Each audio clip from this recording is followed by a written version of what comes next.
Welcome to the Mind Money Spectrum podcast, where your hosts, Aaron Ogti and Trishul Patel, go beyond traditional finance questions to help you explore how to use your money to achieve the freedom you want in life.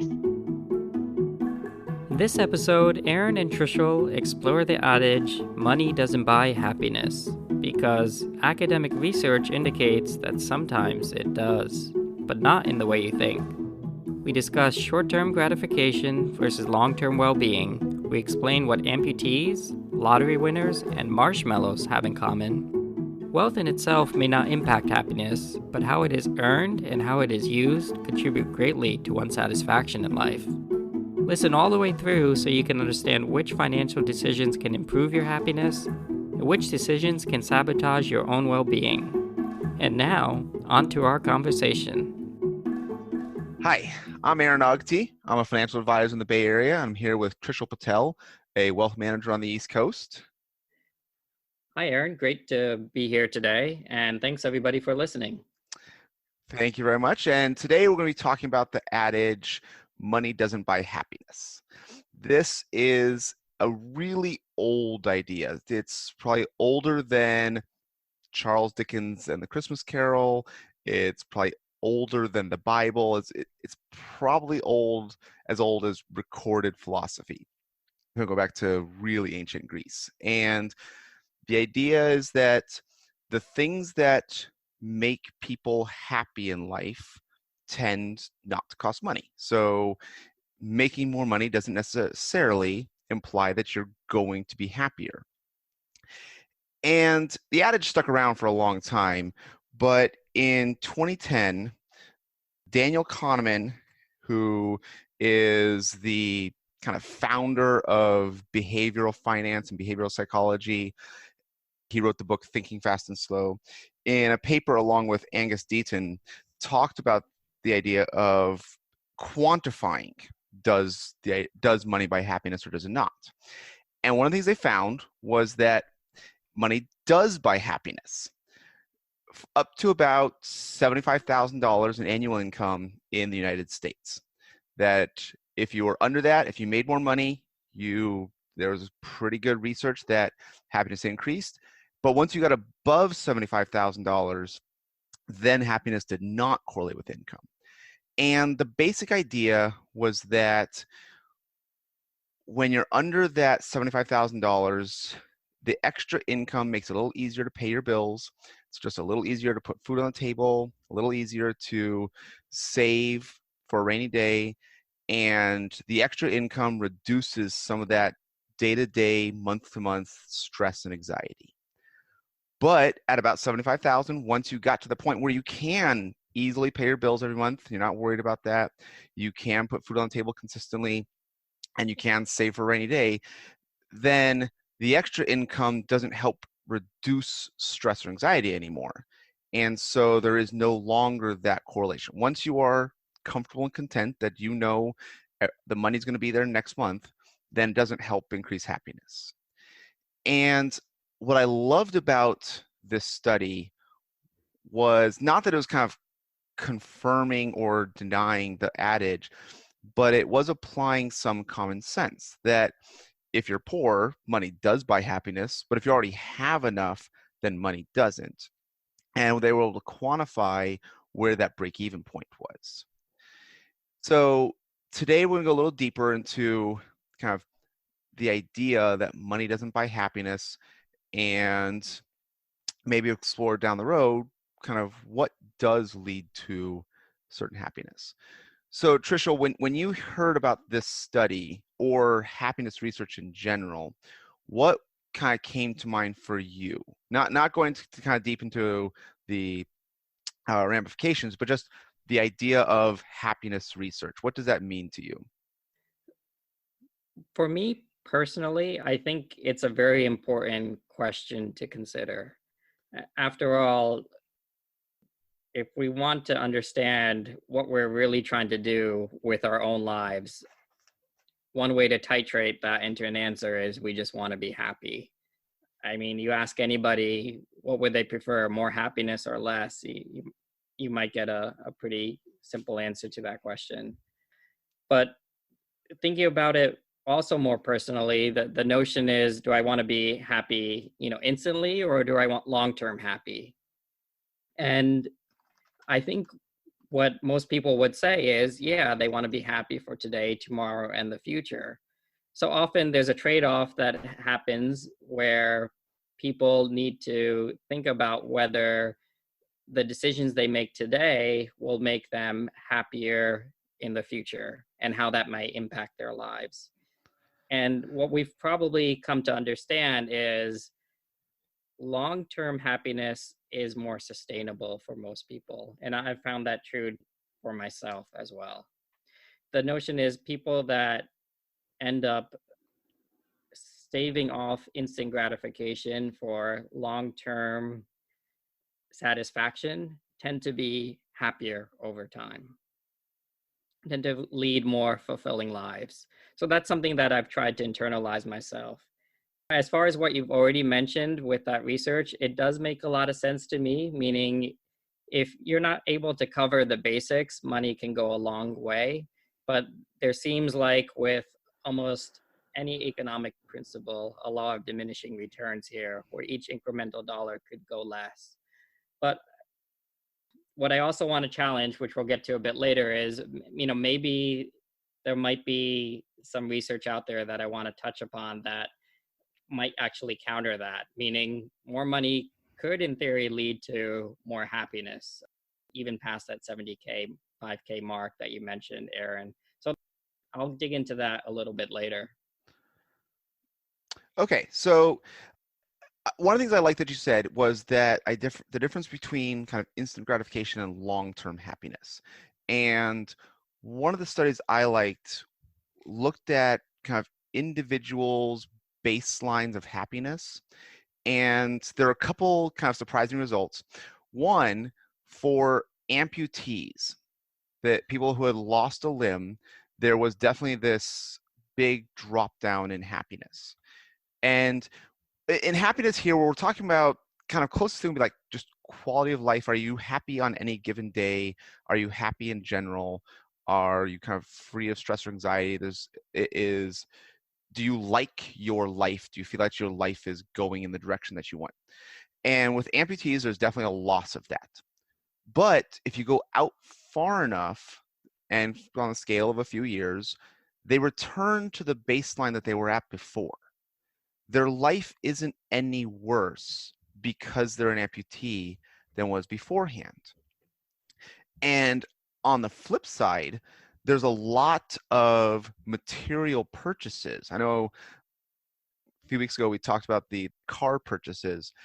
The material purchases and that instant gratification does lead to kind of a spike in happiness because people like the feeling of that purchase. But you go out sometimes as short as 6 months to 12 months later, and that's just part of their normal lifestyle and normal baseline, and it no longer impacts their happiness. It no longer impacts their lifestyle. And this is an interesting idea that when you can identify the short-term things that don't matter in the long run, can you also identify the things that do matter in the long run and try to design a lifestyle around that? So I kind of agree with the idea that staving off that instant gratification does help kind of for the same reasons that your lifestyle is not more challenging down the road. You have more of those resources to help with that long-term happiness. And there are this fits with that idea that money doesn't buy happiness, that the new car doesn't buy happiness down the road, that most material purchases don't. And this is something that has come up quite a bit. And I say most people are comfortable with the idea that when the adage money doesn't buy happiness is looking to explore is that the material purchases don't impact long-term lifestyle or long-term happiness. So, Trishul, do you agree that that makes sense? And I'm assuming that it does to you. What are your thoughts around that? What kind of that instant gratification, why'd you phrase that, but also material purchases? Right. That does make sense to me. If I recall that study with the amputees, as a counter subset in that study, they also, if I recall correctly, they used people who had won the lotto. Mm. And they also looked, a year out or so, or a few years out, and said, okay, well, let's say instead of losing your limb, you win the lottery. Well, how does this subset of people react a year out? If you lost a limb, you're sad, right? And then you tend to come back to where you were after. Well, with the lottery, you see a similar opposite reaction, meaning you end up being quite happy, of course, you just run the lottery. But if you look a few years out, you're actually back to where you started in terms of happiness. At the same time, most people end up blowing through their winnings quite quickly anyway. But what that goes to show you is also getting instant gratification doesn't necessarily lead to sustainable happiness. The way I kind of think about it in terms of short term and long term is similar to what Buffett once said. He said, be greedy. Greed is good, but be long term greedy. This is Warren Buffett, right? Not Jimmy Buffett? It may have been in the song as well, but I'll have to double check that. But yeah, Warren Buffett. So what that means is it would make sense to look at things that lead to long-term happiness. From a research standpoint, this has also been studied. A few insights that people might pick up is, well, you want to look at variables that lead to success for an individual. Success is correlated with long-term happiness. One experiment that probably is a good predictor of this early on is, you may have heard of this, the marshmallow experiment. Mm-hmm. The notion there is you take a kid, toddler, and you put a marshmallow in front of them. Most kids are instantly going to grab it, but you try to hold their hands back for a second so you can explain to them, if you can wait 1 minute before you eat this marshmallow, I'll give you 2. So there's a subset of kids that will just quickly eat it. They won't wait for the 2 because they just can't resist that temptation.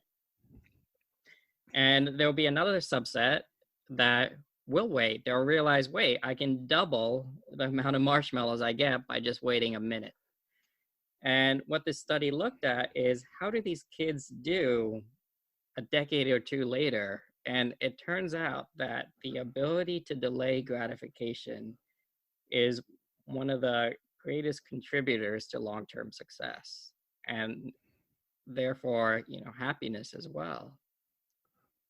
What that means is, instant gratification is good, but if you can delay gratification, it can help you down the road. And another notion that was considered is, can this be taught? And what are the impacts of teaching this notion early on? And it turns out it can be taught.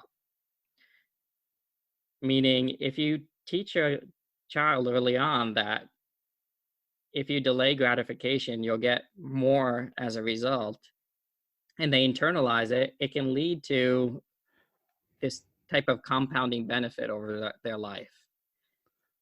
So a large part of what somebody might consider if they want to be long-term greedy is to delay gratification. And from my perspective, I see a strong synergy with that and investing in general. When you invest, you want to invest for the long term because you have the ability to capitalize on that notion of delayed gratification. That's even true for short-term purchases. If you want to make a purchase, the longer you wait between the time you decide to make a purchase and that point when you actually make a purchase, just increases your opportunity for getting a better value, for decreasing the chances that you might buy something you don't end up needing. So just metrics like these are important to consider that aren't purely monetary, but they do have a strong monetary consequence. Okay, so there are a few things that you mentioned that I like to address. One, the marshmallow study, that as it's been repeated, it does seem to hold pretty true, but as they start to explore and go a little deeper, it likely, at least from the research I've seen, ended up being a socioeconomic study. And this kind of goes back to our original idea that there was a strong correlation between the socioeconomic status of the children and whether they could delay gratification or take the marshmallow right away. And the super oversimplified idea is that if you grew up in a household where there's 4 kids but only 3 marshmallows and you didn't grab the marshmallow right away, you didn't get a marshmallow. So the behavior that there's kind of learned based on environment was when you have that opportunity for something in front of you, you take it. And this goes along with the idea that in households that are making under that $75,000 number, it's hard. If you can afford 4 marshmallows, your household happiness is better, and that's makes it easier to teach that delayed gratification. So that's one of the criticisms of that study that I think is important to point out.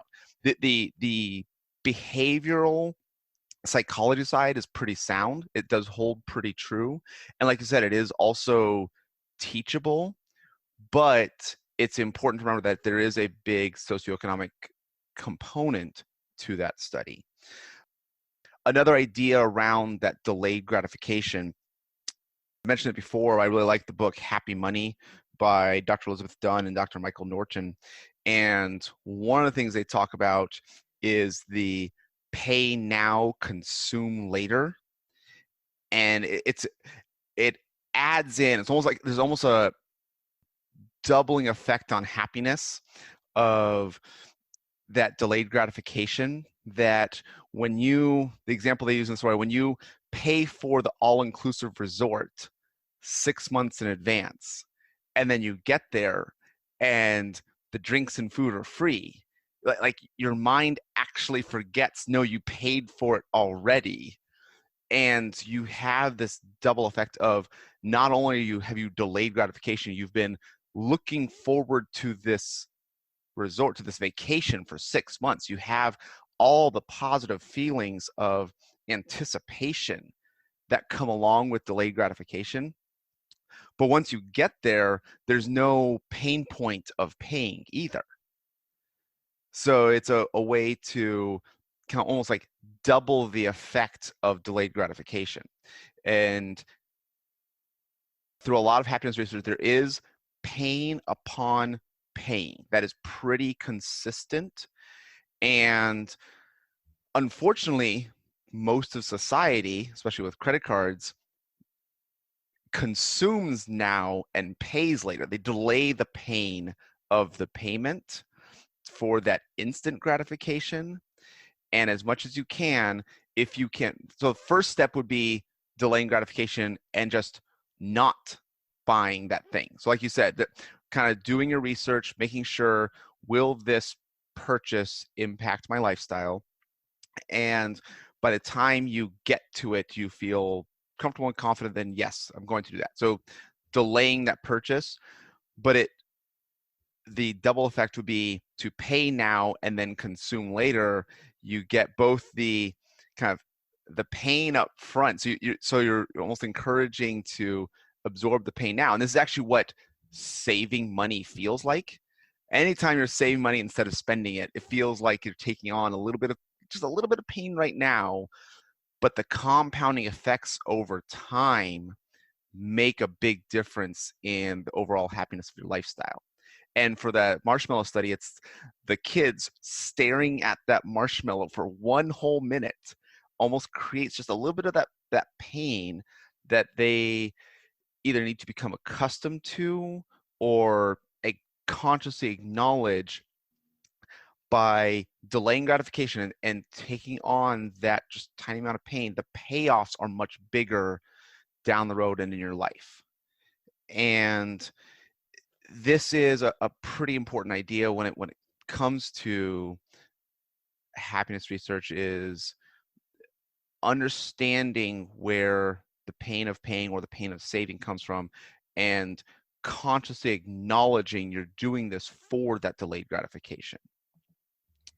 And I have a few other ideas, but I wanted to get your thoughts of what are some other things that kind of come from these different ideas related to whether it's delayed gratification, whether it's kind of pain of paying, kind of further on the marshmallow study, or how much of it's related to socioeconomics. But what are some other thoughts on kind of the next level of happiness research?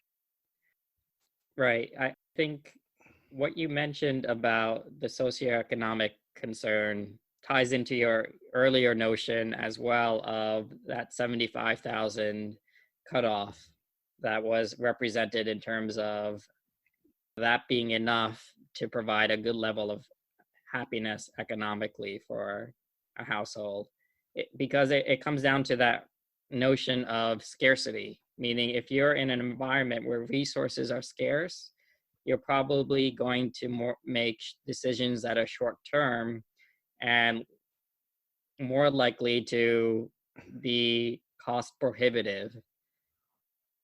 And that's probably what happens in households where they are, 3 marshmallows for 4 children. The hope is that can be learned, the notion that, delaying gratification provides benefit and that can be taught. But I think there needs to be a little bit more research there on how effective that is. But stepping back a bit, if we realize that there is this notion of if you're covering the basics, you'll have pretty much as much happiness as, most people at a higher amount of economic comfort. I think a large part of that makes sense. But I also get the feeling that there are still doors that open to individuals that are higher up on the economic pyramid. Like, I feel like if you're an individual with $10 million versus somebody with $1 million in net worth, I feel like there might be some opportunity there that leads to greater happiness overall. And you want to expand on that? Yeah, I'm happy to. If you think about it, even in this country, one of the biggest determinants of bankruptcy is not being able to afford healthcare. And this can happen to anyone. Everybody dreads that notion of you end up in the hospital, maybe you get cancer and it's treatable, but you end up with $1 million bill. It can wipe you out, right?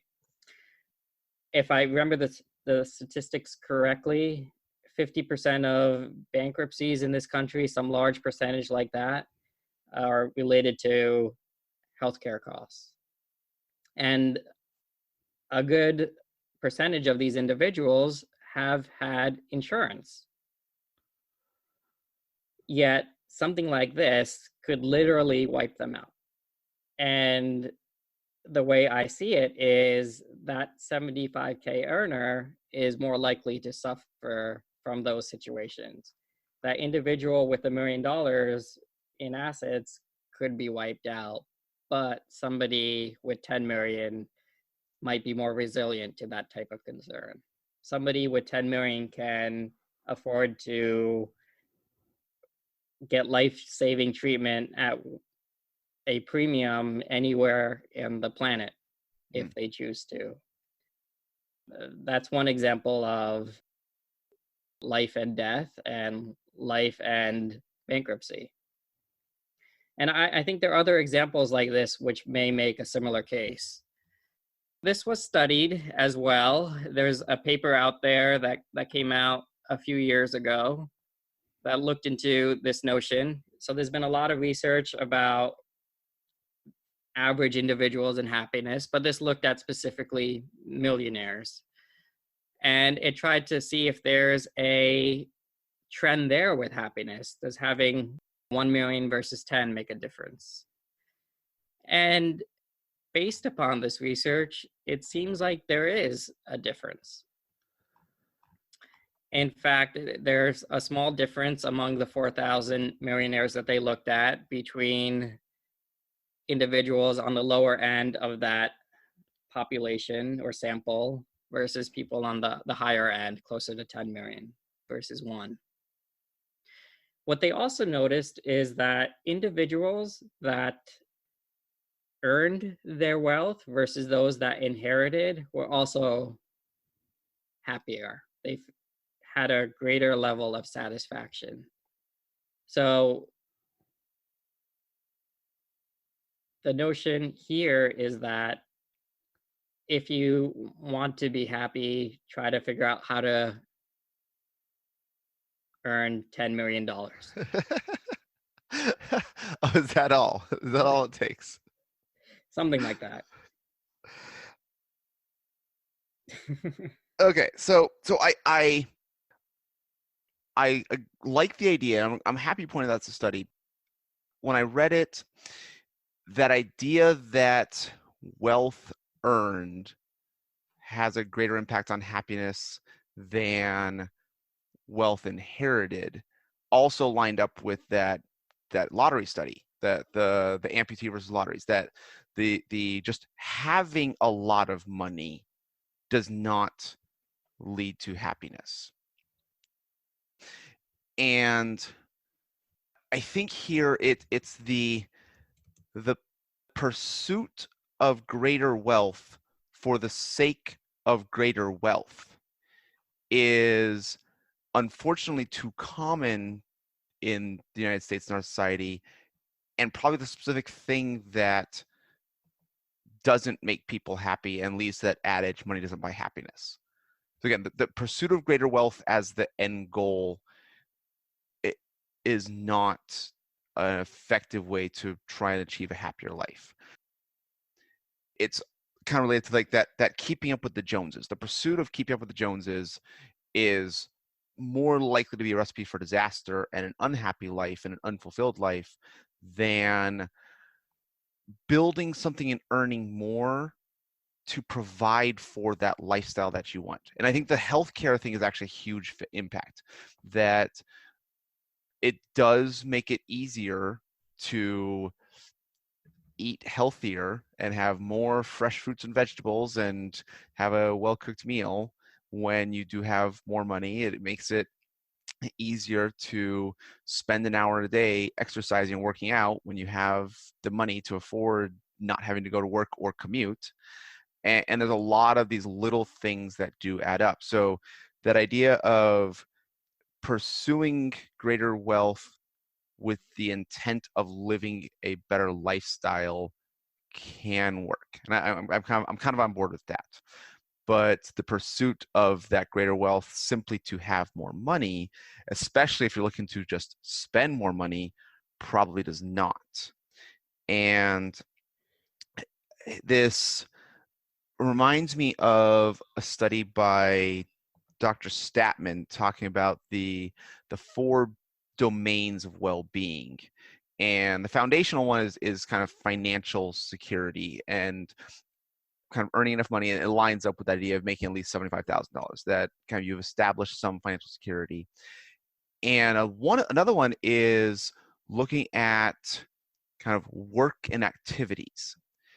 And here was the idea that at first felt counter to other happiness research, that people find value in the work that they do. And even if it is decreasing their happiness kind of in the moment and even on like a day-to-day, month-to-month, week basis, they can feel it. If they feel that they're making a contribution to an organization or to society, or that there's value in the work they're doing, they still feel fulfilled.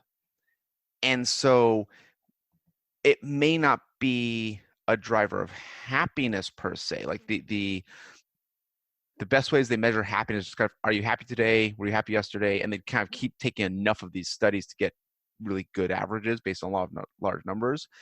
And you can see these situations where people are not necessarily happy, but they find value in their work. And these are also the same people that even when they're financially independent will still choose to continue to work because they find value in that work. And this lines up with what you mentioned, that people earning their wealth are more likely to be happier and fulfilled than people who inherited it. And so maybe it's not the idea of just money can buy happiness, but the hows of where that money comes from and what they use the money for are probably drivers of their happiness. So what are your thoughts on that? And then I think we want to wrap up and kind of push a series of questions on to our next episode. Sure. When it comes to happiness, I think what we're gravitating towards is the notion that you want to cover the basics. You want to be able to have enough food on the table. You want to be able to have a good social life and a good social support system. You don't want to have to be worried about large healthcare bills getting in the way. You want good education, things like that.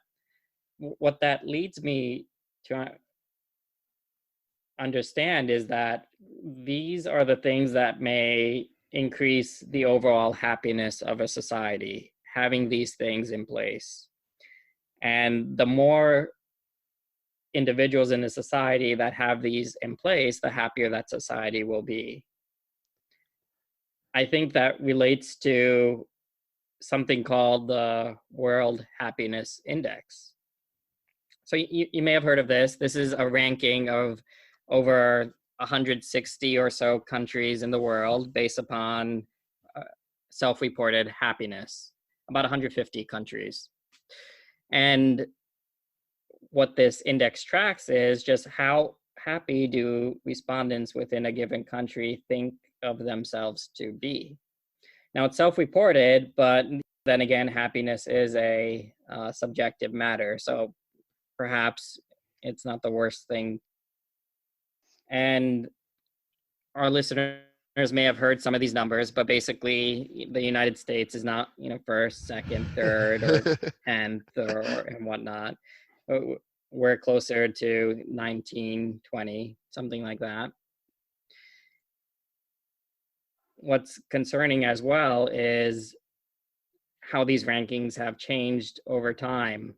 For example, the study that just came out for 2019, it looked at how countries were in 2005 through 8 versus how they were in the last few years, 2016 through 18. And they showed how much they moved up or down relative to other countries. So, the top were countries that made a good amount of improvement. Like on this particular list, it turns out Nicaragua and Benin have improved very well. They've done a lot better. But the country at the bottom, number 132, was Venezuela. And over this decade or so, the US is near the bottom, 112. So things have not gotten better for the average. Now, what I'll argue is that they probably have gotten better, but just for a very small subset. And that's something we can kind of hitch upon, but the notion is that smaller subset is the subset with more money. So I think that might be a good notion to pick up when we continue this conversation.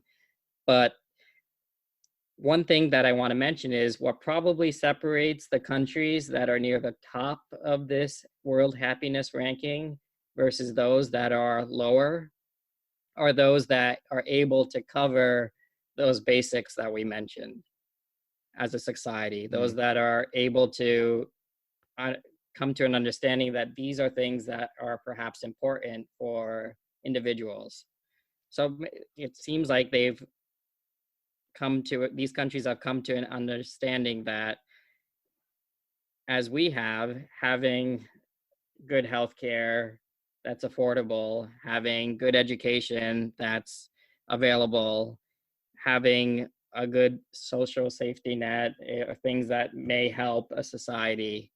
And it's just something to think about when you're thinking about happiness.